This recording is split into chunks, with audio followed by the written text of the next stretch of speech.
मामा आज कौन सकाल सकाल पखाल खाइलुन काली गुरुवार उपास गला बोली ना हां बा उपास गला बोली सकाल सकाल पखाल धरी बसी गेलुन काल दिन सारा पिठा मिठा खाइछ किछि खाइ नै तो खाली कहि दो तमे दिन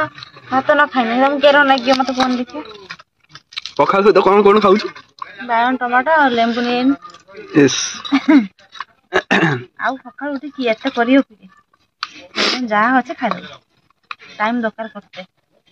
सकाल सकाल मामा पखाल खाइते बसी गेलेनी पखाल हो जे तारो प्रिय खाद्य गोटे दिन न खाइनी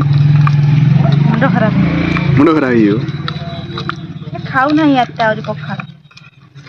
खरार बसी पखाल खाउछन लेंबू भी दळी खाउछन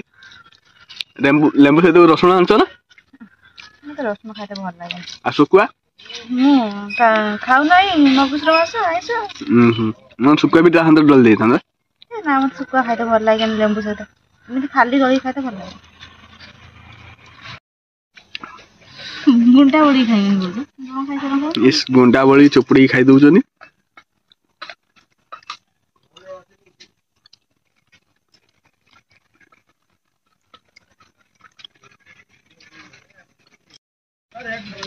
मामा आमर पखाल खाइले आपण तो देखिले आपण माने खाती न पखाल एठी रहिली जय जगन्नाथ आपण माने भलो रे रुहंतु।